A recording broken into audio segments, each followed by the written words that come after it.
दोस्तों, किसी ने पूछा था कि ध्यान की कोई सरल विधि बताइए जिससे हम सीधे ध्यान में उतर जाएं और हमें ज्यादा मेहनत भी ना करनी पड़े। लेकिन मेरा आप लोगों से एक सवाल है, आपको क्या लगता है इस दुनिया में कोई भी कार्य करने के लिए क्या हमें मेहनत करने की कोई आवश्यकता नहीं है? क्या बिना कुछ किए ही कोई भी कार्य पूरा किया जा सकता है? और आपको ऐसा क्यों लगता है कि ध्यान इतना मुश्किल कार्य है कि आप उसे कर ही नहीं पाते? और अगर आप सोचते हैं तो जरूर मुश्किल ही होगा, इसीलिए तो आप इसको करने के लिए, ध्यान में उतरने के लिए आसान विधियां ढूंढते रहते हैं जिसमें आपको कुछ करना भी ना पड़े और सब कुछ स्वयं आराम से हो जाए। लेकिन ऐसा नहीं होता, कुछ तो आपको करना ही पड़ेगा। बिना कुछ करे तो कुछ नहीं होता। याद रखिएगा, जो जितना कठिन परिश्रम करता है उसे उतना ही अधिक मीठा फल भी मिलता है, और जो परिश्रम नहीं करते उन्हें उतना ही कम मिलता है। तो हम यहां ध्यान की बात कर रहे हैं। ध्यान को हम कैसे आसान बना सकते हैं?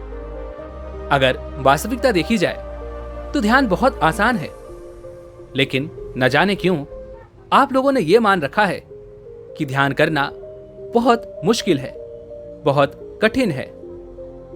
और मेरी एक बात अवश्य याद रखिएगा, एक मनुष्य के भीतर जो मानने की शक्ति है यह उसके पूरे जीवन को बदल कर रख सकती है। इसलिए जब भी हम कुछ मान लेते हैं तो सामने वाली चीज वैसी ही हमें दिखाई देने लगती है और घटनाएं भी उसी के अनुरूप घटने लगती हैं। इसे एक छोटी सी कहानी के माध्यम से समझते हैं। एक छोटा सा गांव था। उस गांव में एक व्यक्ति रहता था जो हमेशा खुश रहता था। उसके सामने चाहे कितनी भी बड़ी मुसीबत या कितनी भी बड़ी कठिनाइयां क्यों ना जाए, वो उनका हंसकर सामना किया करता था। इसलिए वह हमेशा हर परिस्थिति में खुशियां ढूंढ ही लेता था, क्योंकि उसका यह मानना था कि जो कुछ भी उसे जीवन में मिल रहा है उसे देने वाला वह भगवान है और उससे वह बहुत प्रेम करता था। इसलिए हमेशा हर परिस्थिति में, सुख में, दुख में, वह हमेशा अच्छाइयां ढूंढ ही लिया करता था, जिस कारण वह हर परिस्थिति में खुश रहता था, हमेशा हंसता रहता था। लेकिन उसी के पड़ोस में एक और व्यक्ति रहता था और उसका वह पड़ोसी बहुत धनवान था। उसके पास बेशुमार दौलत थी, जबकि वह व्यक्ति बहुत गरीब था। वह धनवान पड़ोसी जब भी उस गरीब व्यक्ति को देखता तो उसे अच्छा नहीं लगता था, क्योंकि वह हमेशा खुश रहता था, हमेशा हंसता रहता था, आनंदित रहता था। यह देखकर वह धनवान पड़ोसी उससे बहुत जलता था। उससे उसकी खुशी बर्दाश्त नहीं होती थी। वह तो बस उसे उदास देखना चाहता था। वह चाहता था कि वह रोए, गिड़गिड़ाए, परेशान रहे, चिंतित रहे, जिससे उसके मन को शांति मिले और उसे इस तरह से देखकर वह बहुत प्रसन्न हो सके। वह यह चाहता था कि उसका वह गरीब पड़ोसी यह मान ले कि सारी खुशियां धन से ही मिलती हैं। इसलिए एक दिन वह धनवान पड़ोसी उस गरीब आदमी के पास पहुंचा और उससे कहने लगा, मित्र, इस रास्ते में एक औरत रहती है जो रोज सुबह टोकरी लेकर निकलती है। जब भी वो औरत मेरे सामने आती है तो मेरा पूरा दिन बेकार हो जाता है, मेरा पूरा दिन बर्बाद हो जाता है। वह बहुत मनहूस है, इसलिए जब भी वो तुम्हारे सामने आए तो अपनी नजरें चुरा लेना, अन्यथा तुम्हारा दिन भी पूरी तरह से बर्बाद हो जाएगा और तुम दिन भर परेशान रहोगे, चिंतित रहोगे। तुम्हारे साथ कुछ न कुछ अनहोनी घटती ही रहेगी। इतना कहकर वह धनवान पड़ोसी वहां से चला गया। लेकिन उस गरीब व्यक्ति ने उस धनवान व्यक्ति की बातों पर बिल्कुल ध्यान नहीं दिया। अगले दिन वह धनवान व्यक्ति एक बार फिर उस गरीब व्यक्ति के पास आया और एक बार फिर से उसने उस औरत के बारे में वही सारी बातें कही। ऐसा ही करीबन उसने एक सप्ताह तक किया। वह हर रोज आता और उस गरीब व्यक्ति को उस औरत के बारे में इस तरह की बातें बताता। और फिर अपने काम पर निकल जाता। एक दिन वह गरीब व्यक्ति खुशी खुशी कहीं जा रहा था। तभी रास्ते में उसे वो टोकरी वाली औरत नजर आ गई और ठीक उसी समय पर उसे उस धनवान व्यक्ति की बात भी याद आ गई कि यह औरत मनहूस है। जो भी इसका चेहरा देख लेता है उसका पूरा दिन बर्बाद हो जाता है। उसके साथ कुछ न कुछ अनहोनी घटती ही रहती है। वह यह सोचता हुआ आगे जा ही रहा था कि तभी अचानक उसके पैरों में एक कांटा चुभ गया। अब ऐसा नहीं है कि उसे पहली बार कांटा चुभा था। जब भी उसे कांटा चुभता तो वो ईश्वर का धन्यवाद करके आगे की ओर बढ़ जाता था। वह हमेशा यही कहता था कि हे ईश्वर, आपका बहुत बहुत धन्यवाद, आपने मुझे बचा लिया, अन्यथा इससे कुछ बड़ा हो सकता था। लेकिन आज जब उसके पैरों में कांटा चुभा तो उसने सोचा शायद वह धनवान व्यक्ति सही कहता है। ये औरत मनहूस है। जो भी इसका मुंह देख लेता है उसका पूरा दिन बर्बाद हो जाता है। उसके साथ कुछ न कुछ अनहोनी घटने लग जाती है। अब से जब भी वह गरीब व्यक्ति कहीं जा रहा होता है तब तब वह टोकरी वाली औरत उसके सामने आ जाया करती। हालांकि वो उसके सामने पहले भी आया करती होगी, लेकिन तब उसका ध्यान उस पर नहीं जाता था। लेकिन अब उसका पूरा ध्यान केवल उसी पर था। जब भी वह उसके सामने आती तो उसे वह दुख के पल याद आने लगते, जब उसका मुख देखने के कारण उसे कुछ दुख मिला हो। और इसी तरह वह उन दुखों के छड़ों को इकट्ठा करता चला गया और उन दुखों के लिए वह हमेशा उस औरत को जिम्मेदार मानने लगा, उसे कोसने लगा। और इसी प्रकार धीरे धीरे उसके मन की जो खुशियां थी वो छीण होती चली गई। वह हमेशा दुखी रहने लगा था, परेशान रहने लगा था। अब उसके साथ कुछ भी अच्छा नहीं होता था। वह छोटी सी छोटी चीजों में भी दुख ढूंढ ही लेता था। ऐसा ही कई दिनों तक चला और अब वह उस औरत से बहुत परेशान हो चुका था। वह उससे किसी तरह से भी छुटकारा पाना चाहता था। एक दिन वह अपने मार्ग में आगे जा रहा था कि तभी उसके सामने वह औरत आ गई। उसे देखते ही उसका पैर फिसल गया और वह पास ही के एक गड्ढे में जा गिरा। जैसे तैसे उसने खुद को वहां से निकाला और वह वापस अपने घर पहुंचा और मन ही मन वह उस औरत से छुटकारा पाने के लिए तरह तरह के तरीके ढूंढ रहा था। उसे उस औरत पर बहुत गुस्सा आ रहा था और तभी उसके मन में ख्याल आया कि क्यों ना मैं इस औरत को हमेशा हमेशा के लिए खत्म कर दूं। ना तो ये औरत रहेगी और ना मेरे साथ ये अनहोनियां होंगी, ना मुझे इस तरह से परेशान रहना होगा। देखते ही देखते रात्रि का समय हो चुका था। इन्हीं विचारों के साथ वह उस रात उसे हमेशा हमेशा के लिए खत्म करने के लिए निकल पड़ा। वह तेजी से आगे बढ़ रहा था कि तभी वह अचानक एक व्यक्ति से टकरा गया। वह व्यक्ति और कोई नहीं बल्कि उसका गुरु था। वह गुरु अपने उस शिष्य को देखकर यह समझ चुके थे कि यह बहुत परेशान है और किसी न किसी चिंता में है। तभी वह अपने शिष्य से कहते हैं, इतनी रात को कहां जा रहे हो? इस पर उनका शिष्य कहता है, हे गुरुवर, मैं उस टोकरी वाली औरत से बहुत परेशान हो चुका हूं और अब तो मैं उसे रास्ते से हटाकर ही दम लूंगा। उसने मेरा पूरा जीवन बर्बाद कर दिया है। हर रोज मेरे साथ कुछ न कुछ अनहोनी होती रहती है। अब मैं उसे नहीं छोड़ूंगा। उसे तो मैं उसके अंजाम तक पहुंचाकर ही दम लूंगा। तभी उन गुरुवर ने उस व्यक्ति के हाथों में हथियार देखा और उससे कहने लगे, अच्छा तो तुम उसकी हत्या करने जा रहे हो? इस पर वो गरीब व्यक्ति कहता है, हे गुरुवर, उसने मेरे सुखी जीवन में आग लगा दी है। मेरा जीवन पूरी तरह से बर्बाद हो चुका है। हर रोज मेरे साथ कुछ न कुछ अनहोनी घटी जाती है। मैं हर रोज केवल यही प्रयास करता हूं कि वो मुझे मार्ग में ना मिले, लेकिन वो हर रोज मेरे मार्ग के बीच में आ ही जाती है। उसके कारण मेरा पूरा जीवन नरक बन चुका है। इसी कारण मैं बहुत परेशान हो चुका हूं। इसलिए मैंने यह तय किया है कि अब मैं उसे नहीं छोड़ूंगा। मैं तो उसे अपने मार्ग से हटाकर ही दम लूंगा। इस पर वह गुरु मुस्कुराने लगे और उस व्यक्ति से कहते हैं, इसके लिए तुम्हें उसकी हत्या करने की कोई आवश्यकता नहीं है। मैं तुम्हें एक मार्ग दिखाता हूं, तुम उस पर चलो, तुम्हारा सब कुछ फिर से अच्छा होने लगेगा। इस पर वह व्यक्ति कहता है, हे गुरुवर, बताइए वो कौन सा मार्ग है, मुझे क्या करना होगा?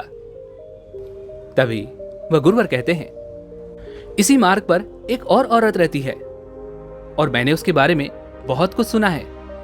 मैंने ये भी सुना है कि जो कोई भी उसकी शक्ल देख लेता है उसका पूरा दिन बहुत अच्छा बीतता है, उसके साथ सब कुछ अच्छा होता है। वह बहुत भाग्यशाली है। जो भी उसके दर्शन कर लेता है उसके जीवन में आने वाले दुख आधे हो जाते हैं। इसलिए जब भी तुम इस मार्ग से निकला करो तो उस औरत के दर्शन अवश्य किया करो। तुम्हारे जीवन के सारे दुख देखते ही देखते खत्म हो जाएंगे। इतना कहकर वह गुरु अपने मार्ग में आगे की ओर बढ़ चले। उस व्यक्ति को अपने गुरु की बात पर पूरा यकीन था, इसलिए वो वापस अपने घर की ओर लौट गया। अब से जब भी वह किसी कार्य के लिए उस मार्ग से होकर गुजरता था तो वह उस औरत के दर्शन अवश्य करता था। और उसने अब यह भी मान लिया था कि उस औरत के दर्शन के कारण ही उसके जीवन में जो भयंकर दुख आने वाले थे वह कम होने लगे हैं और वह पहले से अच्छा महसूस करने लगा था। वह पहले से खुश महसूस करने लगा था, क्योंकि वह हर रोज उस औरत को देखकर वहां से निकल जाता और उसके साथ सब कुछ अच्छा हो जाता।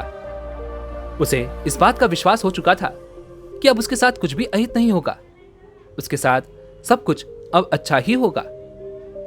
यदि उसके साथ कुछ भी अहित होता था तो वह यही सोचता था कि शायद मेरा इससे भी बड़ा अहित होने वाला था, लेकिन उस औरत के दर्शन के कारण मैं बच गया। हालांकि इसके बारे में उस औरत को कुछ नहीं पता था कि उसके दर्शन के कारण कौन सुख पा रहा है और कौन दुख पा रहा है। तो दोस्तों, हम यहां पर बात कर रहे थे मान लेने की। ध्यान में मान लेना एक बहुत बड़ी भूमिका निभाता है। अगर आप यह मान लेते हैं कि ध्यान कठिन है और इसे आप कभी नहीं कर सकते, तो आप यकीन मानिए आप इसे कभी नहीं कर पाएंगे, क्योंकि आपका विश्वास यही कहता है। आपने जो मान रखा है, आपने जो विश्वास रखा है, वो यही कहता है। और तो और कुछ लोग ऐसा भी कहते हैं कि ध्यान करने से लोग पागल हो जाते हैं।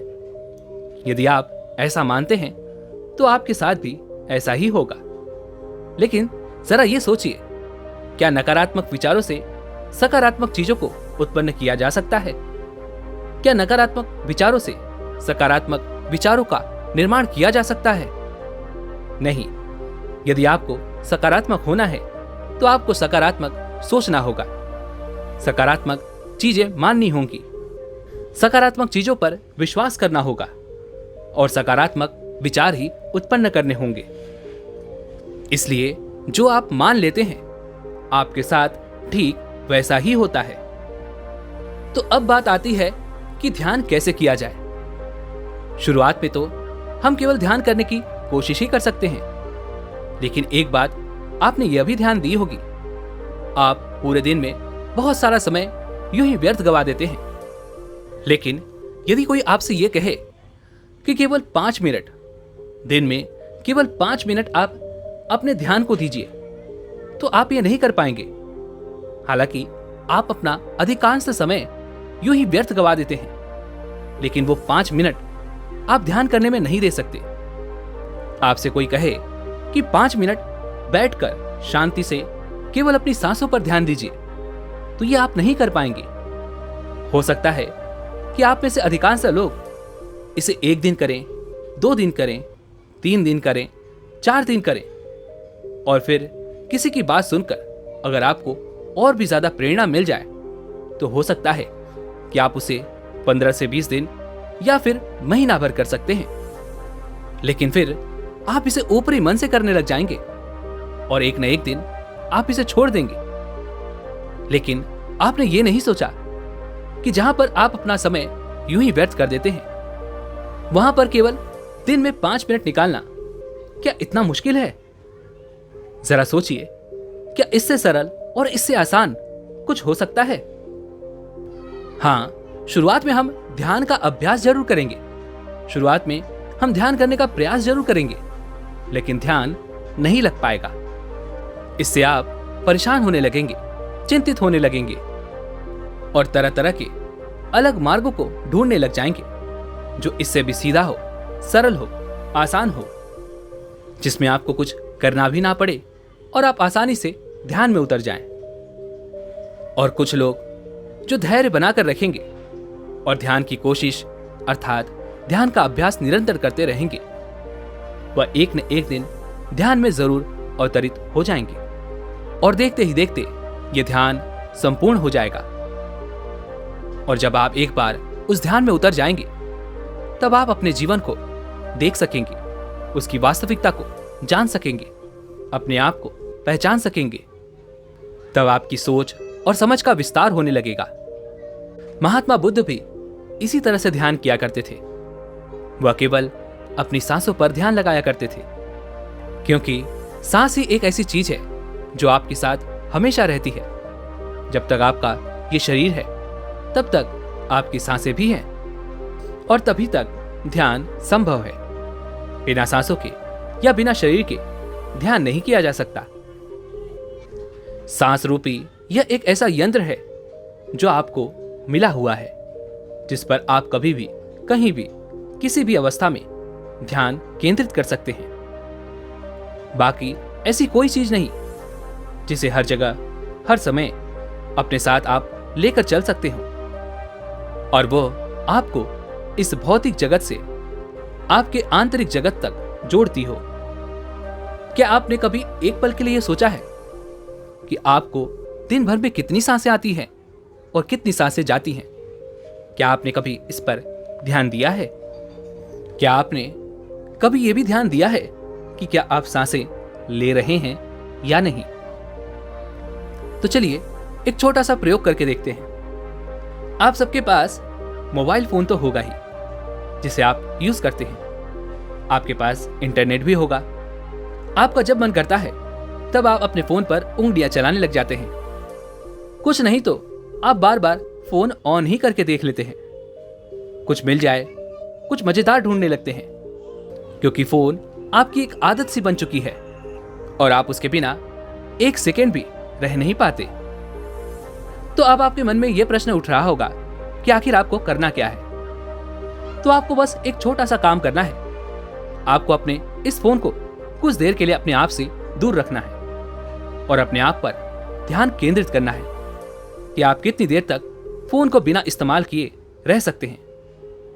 जब आप ध्यान देंगे, तब आपको यह एहसास होगा कि आपके भीतर से कोई ऐसा है जो आपसे ये कह रहा होगा, जो आपसे जोर जबरदस्ती करेगा कि उस फोन को उठा लो, उस फोन को ऑन करो और देखो कि क्या हो रहा है, क्या चल रहा है, कुछ नया तो नहीं आया, कुछ मजेदार आया होगा।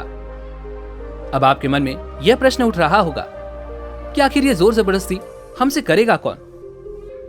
तो ये कोई नहीं है, ये तो केवल आपकी एक आदत है और यह आदत घटना चाहती है, क्योंकि हम जो भी आदतें अपनाते हैं वो आदतें घटने के लिए ही होती हैं और वह सभी घटना ही चाहती हैं।